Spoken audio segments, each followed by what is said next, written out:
गणेश जी का तीसरा प्रश्न। गणेश जी ने रिद्धि और सिद्धि से अगला प्रश्न पूछा।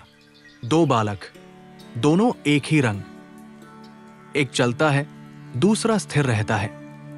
यह प्रश्न एक गहरी उपमा लिए हुए था।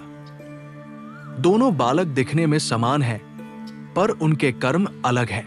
एक निरंतर गति में है और दूसरा अचल व स्थिर। रिद्धि ने विचार कर कहा, प्रभु, इसका उत्तर है चक्की।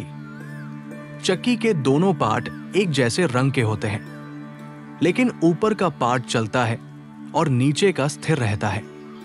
दोनों मिलकर अनाज को पीसते हैं। एक गति से कार्य करता है, दूसरा स्थिर रहकर आधार देता है। सिद्धि ने मुस्कुराकर कहा, हां, सही कहा बहन। यही चक्की जीवन का सत्य भी सिखाती है। जहां गति, कर्म से फल प्राप्त होता है, वही स्थिरता, आधार से संतुलन मिलता है। गति और स्थिरता दोनों का मेल ही पूर्णता लाता है। गणेश जी का संदेश।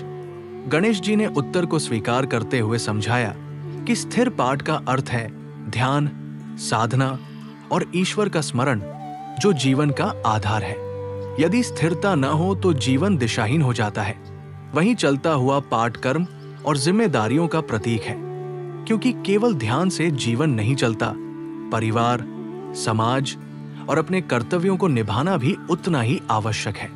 सच्चा जीवन वही है जहां ध्यान और कर्म, स्थिरता और गति दोनों का संतुलन बना रहे। यही संतुलन हमें सिखाता है कि केवल ध्यान में डूब जाना जीवन को अधूरा बनाता है और केवल भागदौड़ में लगे रहना भी अधूरा है। वास्तव में ध्यान और कर्म का मेल ही जीवन की पूर्णता, सफलता और शांति का मार्ग है। आज के समय का उदाहरण।